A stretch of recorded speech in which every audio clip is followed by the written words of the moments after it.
My name is Jeanette Geary. I've been an RN for over 40 years. The last 20 years, I've been an emergency room nurse. My expertise is cardiovascular nursing. As you know, and the reason I am here is Right to Work helped me take a stance against the unethical decision by a healthcare union to take hard-working nurses' money in order to use it for political purposes.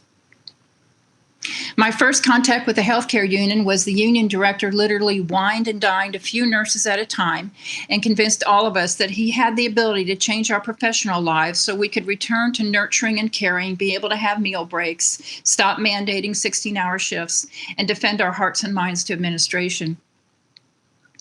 Over time and observation, I realized what the union was doing.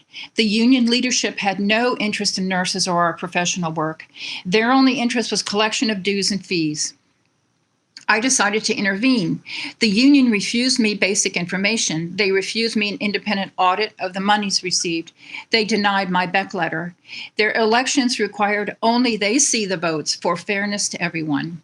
They laughed at me. They had their reps ridicule me on the job and tell me I could file grievances that would be thrown away, and said so with a big smile.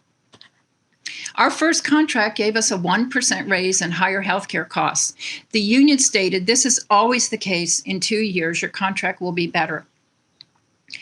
Because of my stance and decision, I was given difficult assignments by pro-union nurses and was leaned on by paid nursing union representatives, had my person threatened.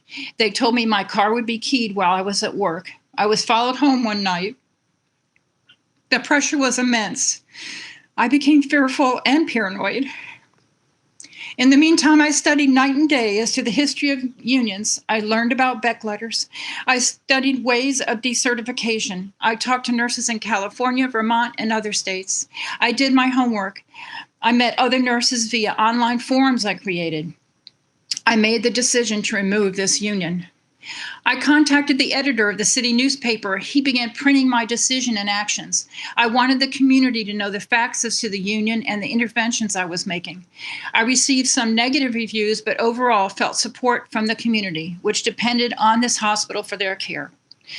The union attempted public ridicule. I begged for help. I emailed and called attorneys' offices. I had piles of papers and research on my desk. I simply needed someone in the legal profession to validate what I was doing, to help me go to court to effectively end this gross invasion of a union for its sole purpose of collecting money for political measures.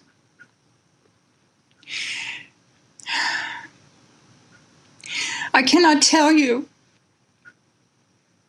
the emotional reaction I had to first hearing Glenn Talman's voice on the phone. I will never forget that moment. I was in a 3-room apartment in Newport, Rhode Island. I was sitting at a little corner desk on a little wicker stool, and I heard his voice. I couldn't believe it. He said he would help me. This God-given motivation and drive to defeat this terror of a union had been met by an organization named Right to Work. I continued my quest with more passion and vigor. I was met with the worst of professional disrespect and personal defamation.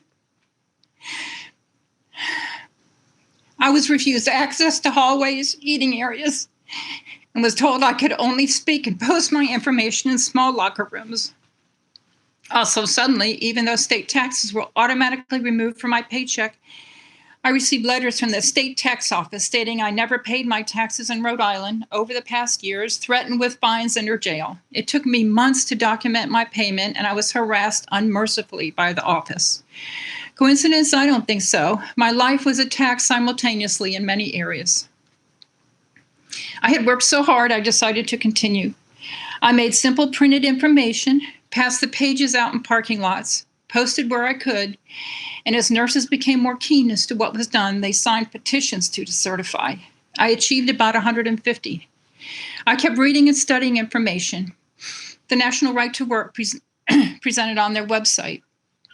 In the meantime, Mr. Taubman sent to me another attorney. This attorney took me to the National Labor Relations Board. I remember my encounter. The woman who interviewed me let me know clearly she was irritated with me. I was wasting her time. Right to Work was a scam, and she pressured me into realizing the error of my ways. I left deflated. Next, however, I was brought to court in Boston, the First Circuit. The judge refused my attorney to present the case, refused our witnesses, and simply announced the union had won. "We were railroaded," was the comment my attorney made as we left the courtroom. My personal life evolved. I moved to a right-to-work state, North Carolina. A few years passed. Administration in Washington, D.C. changed. My case was reviewed again. The Labor Board found in my favor. The union bolted and appealed. On February 4th, 2021, a date I will celebrate every year, news arrived from Boston, the First Circuit Court. I had won my appeal. I am forever grateful to the National Right to Work Foundation. I am more than thankful to Glenn Taubman. Mr. Taubman taught me this: never give up. My voice can make a difference. It's been over 10 years. This is a mere summary, but I'll ask you all to take to heart the efforts of the National Right to Work Foundation in their pursuit to end forced unionism. Without the foundation, we will be met with federal mandates for unions. And as the union boss where I work stated, our goal is to be able to walk into any healthcare administration and state, "Your employees now belong to our union." No elections, no workers' permission. The National Right to Work Foundation is the sole effort on a grassroots level to stop this outrageous goal. My heartfelt thanks again. My award is reading the ongoing work of the foundation, viewing Mark Mixon videos, and knowing the National Right to Work Foundation is determined in its decision to end forced unionism in this nation. I have a right to work. Thank you.